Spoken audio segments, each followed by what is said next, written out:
Looks like there is another person who is claiming that they were a victim of Bishop T.D. Jakes. Now, during the time when the first accusations against P. Diddy came out, T.D. Jakes was associated because he was friends.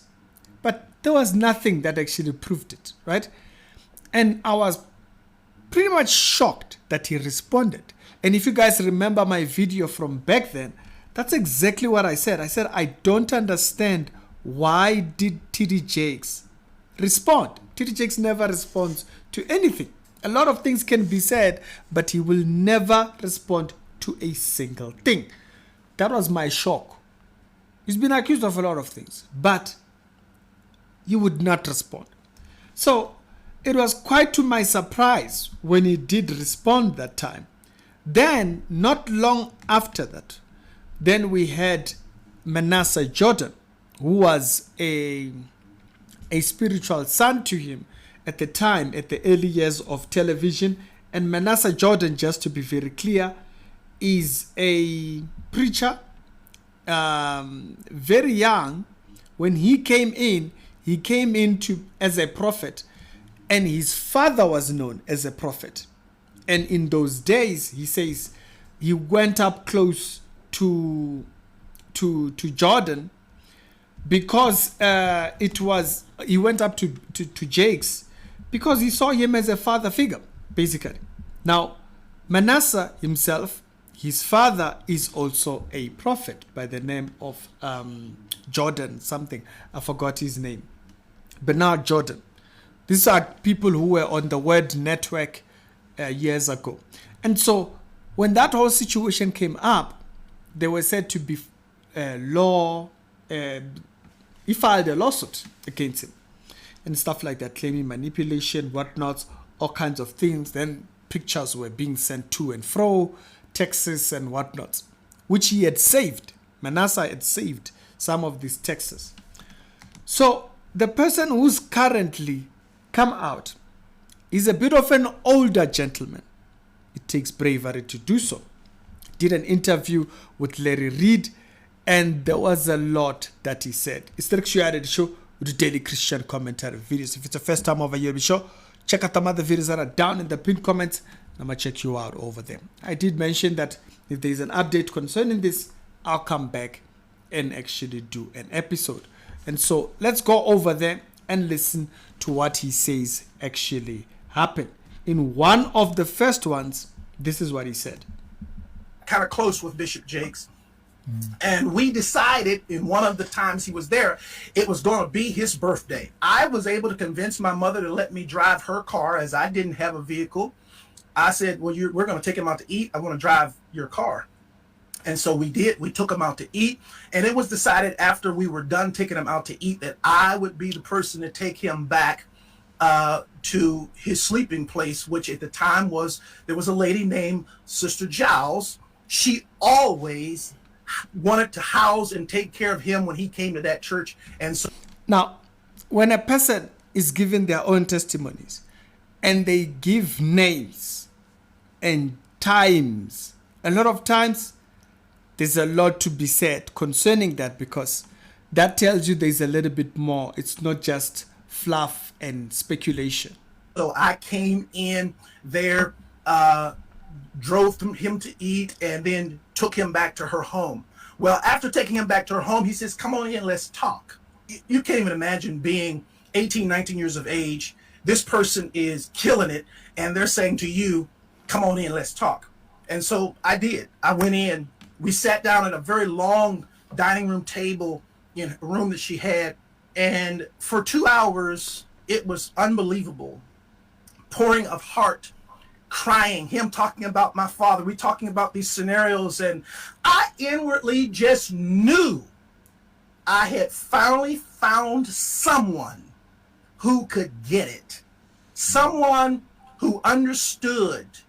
I'm sitting at this table, and for the first time talking to any man, I got tears coming down my face because somebody this emotional connection will then create an environment for manipulation, as he would put it. Me. Somebody understood what I was going through. Well, after sitting there and having this long discourse with him, I finally look at my watch and I'm like, oh my goodness, I got to go. I got to get this car back to my mother. She's going to kill me. So I said to Bishop, I got to get up. And I got up from the table. He got up from the table. He walked around toward the way I had to exit quicker than I got over there. And when I started to walk past him, he pulled me to himself, wrapped his arms around me and tried to kiss me. And in that moment, I literally died. I could not. I tell you, to this day, I can't remember how I got out of that place. But I remember driving home with all kinds of crazy thoughts and what in the world am I going to do now?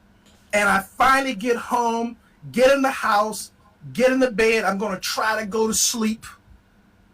And I get to sleep and get up in the morning. And in the morning, I step into our bathroom and my home phone rings. My mother answers the phone and she says to me, Wayne, it's Elder Jakes. And I get on that phone. And when I get on that telephone, I can hear water. He is sitting in a bathtub. And in that thing, he says to me, without any hesitation, there's 3 things I need you to do. The first one is, when I come to Pittsburgh, you're going to be the only person I sleep with. The second one is, you can't sleep with anybody else because I don't want to give my wife anything. And thirdly, I will take care of you the rest of your life. I can't to this day remember how I got off that phone, but I do know I made a decision that I wasn't going to the service that night. And eventually I told my mother, I'm not going to go to the service tonight. She says, no.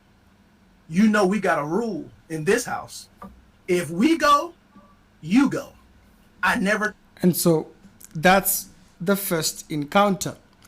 Now, he then actually does go on to actually state that there was another situation where he went to a different church and he told the pastor over there, hey, this is the kind of thing that happened to me. This was over. I took him and his wife to the hotel. We had gotten them a suite. His wife went and climbed in the bed and she fell asleep. And when she fell asleep, I looked at him and I said, why did you do what you did? And this was what his response was to me. These are words like etched in stone in my brain. He said, my stock was rising and I would have had sex with anybody at that time. At that particular period, he would have done with anybody. This is why it's so important that one be very careful in the period of when he becomes before everybody, or when his pictures, or when your images, your success is now before everybody's face, because it can create temptations that were not there before. And especially if you're not maturing alongside with that success, it can create problems. We ought to grow with our progress, because if we don't, what ends up happening is that it will expose us to things that we should not be. That's the part that I hear out of that. That's a very telling thing. Some people are in places where they should not be, and it exposes them to temptations that they should have never had. Sturks Reality Show, the daily Christian commentary videos. If it's the first time of a year, be sure to check out some other videos that are down in the pinned comment. Now, this is now the second person who was a pastor, who was in that particular space, now talking about that. That is pretty concerning. That's a lot of concerns that I hear out of that. But y'all tell me your thoughts down in the comment section, and I will see you on the next episode. Have a good one.